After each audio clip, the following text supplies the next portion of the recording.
माँ का हो साथ तो भूत प्रेत न भटके पास। रात के अंधेरे में मैकू अपनी कार को दौड़ाए जा रहा था।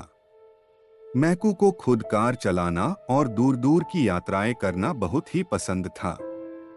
मैकू की बगल वाली सीट पर उसका दोस्त रमेश बैठा था।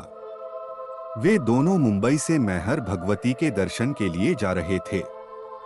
मैकू के माता पिता ने लाख समझाया था कि बेटे इतनी लंबी दूरी तुम लोग ट्रेन से सफर करो, पर मैकू माना नहीं और अपने दोस्त के साथ कार से ही हो लिया। रात के करीब 2 बजे होंगे। कार सड़क पर भागी जा रही थी। रह रहकर इक्के दुक्के ट्रक आदि भी गुजर जाते थे। अचानक कार में कुछ गड़बड़ी मालूम हुई और मैकू ने सड़क किनारे कार रोक दी। मैकू कार से नीचे उतरकर बोनट खोला और जांच पड़ताल करने लगा। उसका दोस्त रमेश कार में ही बैठा रहा था। काफी कुछ इधर उधर करने के बाद मैकू ने रमेश से कार को चालू करने के लिए कहा, पर यह क्या, रमेश तो बार बार चाबियां घुमा रहा था, पर अब कार स्टार्ट होने का नाम ही नहीं ले रही थी। इतनी रात को वे दोनों क्या करें, कुछ समझ में नहीं आ रहा था। अचानक रमेश के दिमाग में एक ख्याल आया और वह सड़क पर खड़े होकर इक्की दुक्की आने जाने वाली गाड़ियों को रोकने के लिए हाथ से इशारा करने लगा, पर कोई गाड़ी रुकने को तैयार नहीं थी। ऐसा भी हो सकता है कि रात का समय और सुनसान इलाका होने के कारण कोई रिस्क लेना न चाहता हो, क्योंकि हाईवे आदि पर रात को लूटपाट आम बात थी। अचानक उन्हें एक कार उनके पास आकर रुकती हुई दिखाई दी।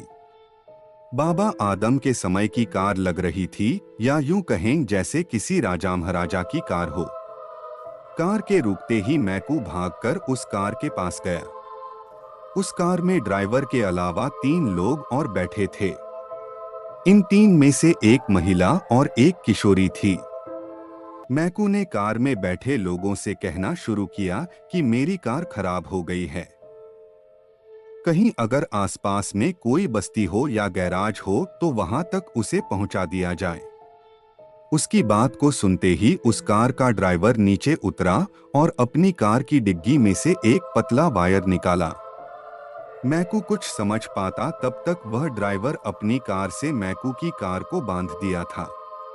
कार को बांधने के बाद उस ड्राइवर ने इशारे से मैकू को अपनी स्टीयरिंग सीट पर बैठने का इशारा किया। मैकू के स्टीयरिंग पर बैठते ही रमेश भी मैकू की बगल वाली सीट पर बैठ गया। अब उनकी कार को खींचते हुए वह पुरानी कार एक कच्चे रास्ते से आगे बढ़ने लगी। मैकू और रमेश निश्चिंत लग रहे थे। उन्हें किसी भी प्रकार का डर नहीं लग रहा था, क्योंकि इस पुरानी कार के यात्री समृद्ध घराने से लग रहे थे। लगभग 15 से 20 मिनट के बाद उनकी कार एक पुरानी हवेली के सामने खड़ी थी। मैकू और रमेश अपनी कार से उतर चुके थे। दूसरे कार से उनका ड्राइवर निकला और रोबदार आवाज में बोला कि आप लोग अंदर चलें।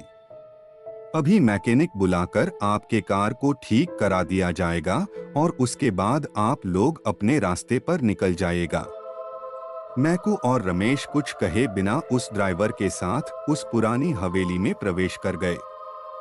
हवेली बहुत ही बड़ी थी और बहुत ही पुरानी लग रही थी, और एक बात मैकू और रमेश को चौंकाने वाली थी कि इतने समृद्ध लोगों के रहते हुए यह हवेली इतनी गंदी क्यों लग रही है। जगह जगह झाले लटके हुए थे। अजीब प्रकार की बू भी आ रही थी। मैकू और रमेश कसकर एक दूसरे का हाथ पकड़े उस बूढ़े ड्राइवर के पीछे पीछे हवेली में अंदर ही अंदर बढ़े जा रहे थे। अचानक हाथ में चिराग लिए एक अधेड़ महिला आई जो थोड़ी सी डरावनी लग रही थी। उसने इशारे ही इशारे में उस ड्राइवर से कुछ कहा। वह ड्राइवर मैकू और रमेश को उस अधेड़ महिला के पीछे जाने का इशारा करते हुए खुद ही दूसरी तरफ चला गया। वह अधेड़ महिला उन दोनों को लेकर एक बड़े कमरे में दाखिल हुई। यह कमरा काफी अच्छा था, पर यह चौंकाने वाली बात लग रही थी कि इस पुरानी गंदी हवेली में इतना सुंदर सुसज्जित कमरा कैसे हो सकता है। वह कमरा दुधिया प्रकाश से भरा था, पर यह प्रकाश कहां से आ रहा था, कुछ पता नहीं चल पा रहा था। मैकू और रमेश उस कमरे में लगी आलीशान कुर्सियों पर बैठ गए। उनकी आवभगत शुरू हो गई थी, पर अब उन दोनों को बहुत सारी बातें अजीब लग रही थीं। अब उस बड़े कमरे में कम से कम 12 से 15 लोग जमा हो गए थे। कहीं स्वादिष्ट भोजन की खुशबू थी, तो कहीं पैगों का दौर चलना शुरू हो गया था। मैकू तो आए दिन दूर दूर की यात्राएं करता था। रात बिरात वह कहीं भी चला जाता था। उसे भूत प्रेत पर विश्वास तो था, पर वह एकदम निडर स्वभाव का था। वह अपने आप को मां मेहर वाली का बहुत बड़ा भक्त मानता था और वर्ष में कम से कम 2 बार मां के दर्शन अवश्य करता था। उसके गले में मां की माला हमेशा लटकी रहती थी और साथ ही उसके शर्ट की ऊपरी जेब में एक छोटा सा दुर्गा चालीसा। उसे जब भी थोड़ा समय मिलता, इस चालीसा को निकालकर पढ़ लिया करता था। पर आज निडर मैकू को लगने लगा था कि वह और उसका दोस्त किसी बहुत बड़ी मुसीबत में फंस गए हैं। उसके आसपास के लोगों का व्यवहार कभी कभी अजीब चौंकाने वाला होता लग रहा था।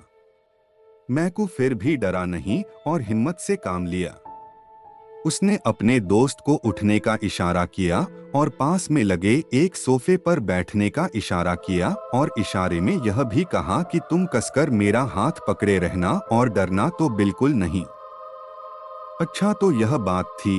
अब मैकू और रमेश जिस सोफे पर बैठे थे, वहां पास में ही एक आलीशान शीशा दर्पण लगा था। मैकू कनखी आंखों से रह रहकर उस शीशे में देख ले रहा था। रमेश को अजीब लगा कि मैकू उन कुर्सियों पर से उठकर इस सोफे पर क्यों बैठा।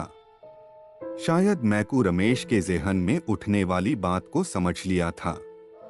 उसने उसे शीशे में देखने के लिए इशारा किया। अरे यह क्या! जो ही रमेश ने शीशे में देखा, उसकी तो सिट्टी पिट्टी ही गुम हो गई। भय से उसका चेहरा पीला पड़ गया। दरअसल उस कक्ष में चलते फिरते अच्छे लोग इस शीशे में बहुत ही भयानक लग रहे थे। इतने भयानक कि रमेश का कलेजा उसके मुंह को आ गया। वह पसीने से पूरी तरह भीग गया। शीशे में उसने यह भी देखा कि यह लोग जो पानी या मदिरा पी रहे हैं, वह खून जैसा लग रहा है। यह लोग जो खा रहे हैं, वह किसी की मांस या हड्डियां लग रही हैं। वह तो अब पूरी तरह से परेशान था, क्योंकि उसे लग रहा था कि अब उन दोनों का बचना असंभव है। अभी वे आपस में कुछ बात कर पाते, तभी एक बूढ़ा बड़ी बड़ी मूंछों वाला उनके पास उपस्थित हुआ। वह लोई ओढ़े हुए था और उसके पीछे पीछे 2 से 3 सेवक टाइप के लोग भूत थे। वह बूढ़ा मुस्कुराते हुए मैकू से कहा कि आज उसकी पोती का जन्मदिन है। अच्छा हुआ कि आप लोग भी आ गए। हमारी पोती का जन्मदिन धूमधाम से मनाया जाएगा और इसमें शामिल होने वाले सभी लोगों को राजसी कपड़े पहनने होंगे। अस्तु आप लोगों से गुजारिश है कि पास के कमरे में जाकर अपने पहनावे बदल लें। यह बात कहते हुए वह बूढ़ा बार बार मैकू के गले में लटकती हुई माला को देख रहा था। उस माला के तरफ जब भी उसकी नजर जाती, वह थोड़ा भयभीत लगने लगता। अरे तभी अचानक एक खूबसूरत किशोरी वहां आ गई और उस बूढ़े की ओर देखकर बोली कि दादाजी, इस अवसर पर आप मुझे क्या उपहार देने वाले हैं? वह बूढ़ा हंसा और मैकू तथा रमेश की ओर देखते हुए बोला कि बेटी, तुझे मैं ऐसा उपहार दूंगा कि तू खुशी के मारे झूम जाएगी। अरे तभी अचानक एक खूबसूरत किशोरी वहां आ गई और उस बूढ़े की ओर देखकर बोली कि दादाजी, इस अवसर पर आप मुझे क्या उपहार देने वाले हैं? वह बूढ़ा हंसा और मैकू तथा रमेश की ओर देखते हुए बोला कि बेटी, तुझे मैं ऐसा उपहार दूंगा कि तू खुशी के मारे झूम जाएगी। इतना कहकर बूढ़े ने जोर का अट्टहास किया। ऐसा लगा कि उसकी अट्टहास में पूरी हवेली अट्टहास करने लगी है। अब माहौल और भी डरावना होता जा रहा था। खैर, मैकू ने अपना विवेक नहीं खोया और रमेश का हाथ पकड़कर पहनावा बदलने के लिए पास के बताए कमरे में तेजी से चला गया। कमरे में पहुंचकर जब रमेश डर के मारे अपने कपड़े उतारने लगा तो मैकू ने उसे रोका और कहा, बेवकूफी मत कर, अपने कपड़े को पहनकर रख। और साथ ही उसने अपने जेब से दुर्गा चालीसा को निकालकर रमेश की जेब में रख दिया और कहा, डर मत। देखा नहीं कि मेरे गले की माला को देखकर वह बूढ़ा कैसा भयभीत लग रहा था। अब उन दोनों ने वहां रखे कीमती राजसी कपड़ों को अपने पहने हुए कपड़ों के ऊपर ही पहन लिए। कपड़े पहनने के बाद मैकू ने रमेश का हाथ कसकर पकड़ते हुए कहा कि तुम डरना मत, हम लोगों के साथ माँ मेहर वाली हैं और उनके रहते ये भूत प्रेत हम दोनों का कुछ भी नहीं बिगाड़ सकते। इसके बाद वे दोनों कमरे से निकलकर फिर उस बड़े कक्ष में आकर सोफे पर बैठ गए।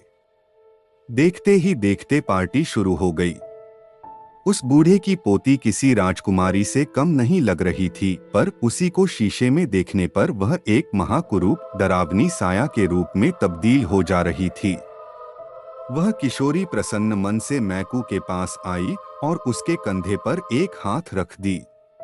अरे यह क्या, कंधे पर हाथ रखते ही ऐसा लगा कि जैसे उस किशोरी को 440 वोल्ट का करंट लगा हो। अभी कोई कुछ समझ पाता तब तक वह बहुत दूर जाकर गिर गई। अब तो वहां हड़कंप मच गया। मैकू सब समझ रहा था। उसे लगा कि यह जरूर उसके गले की माले के कारण हुआ है।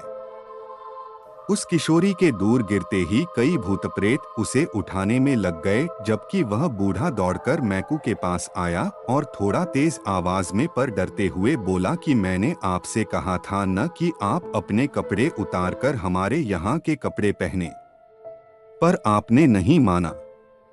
आप अपने गले में जो माला पहने हैं उसे भी उतार कर रख दीजिए, यही हमारे यहाँ की प्रथा है। मैकू ने नामे सिर हिलाते हुए कहा कि वह किसी भी हालत में इस माले को नहीं उतारेगा, और इतना कहते ही वह रमेश का हाथ और कसके पकड़ते हुए खड़ा हो गया। अब तो उस कमरे का हाल पूरी तरह से भयावह हो गया था। जो लोग सीधे साधे लग रहे थे अब वे भयानक हो गए थे। कुछ के तो बड़े बड़े दांत बाहर निकल आए थे, तो कुछ अजीब हरकत करते हुए मैकू और रमेश को डराने की कोशिश कर रहे थे, पर किसी की हिम्मत नहीं हो रही थी कि इन दोनों के पास आए। मैकू ने रमेश से कहा कि लगभग सुबह होने वाली है और सुबह होते ही यह भूतिया माया दूर हो जाएगी, इसलिए हमें कुछ समय और निडरता के साथ इनका सामना करना है। इसके बाद वे दोनों फिर से वहीं सोफे पर बैठकर आंख बंद करके मां मेहर वाली भगवती को गोहराने लगे। उनके अगल बगल में बहुत सारी आवाजें, चीख पुकार आ रही थी, पर वे इन सबसे बेखबर होकर बस मां का नाम ही लिए जा रहे थे।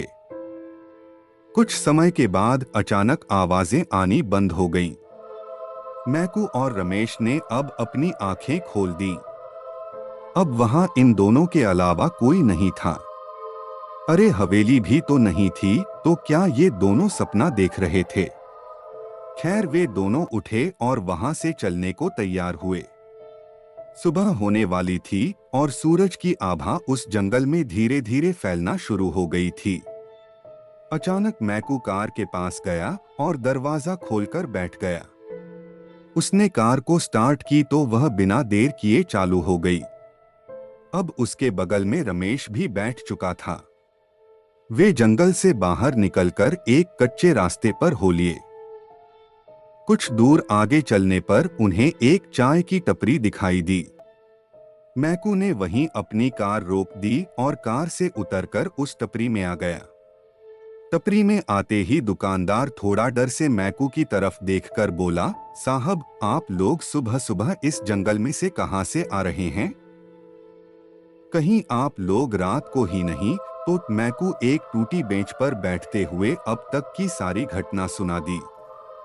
दुकानदार ने एक लंबी सांस लेकर कहा कि अच्छा हुआ कि आप लोग सही सलामत बच गए, नहीं तो कई सारे लोग इन भूतों के ऐसे शिकार हुए हैं कि या तो वे पागल हो गए या किसी बड़ी बीमारी के शिकार। इसके बाद उस दुकानदार ने सहमते हुए अपनी आपबीती उनको सुना दी। क्या गुजरी थी उस दुकानदार पर, खैर यह कहानी फिर कभी। बस दोस्तों, आज के लिए बस इतना ही। और वीडियोस के लिए आप प्लेलिस्ट भी चेक कर सकते हैं। आपको नेक्स्ट वीडियो कौन से टॉपिक पर चाहिए मुझे कमेंट करके जरूर बताएं। मिलते हैं आपको अगले वीडियो में। तब तक के लिए सुरक्षित रहे, सतर्क रहे।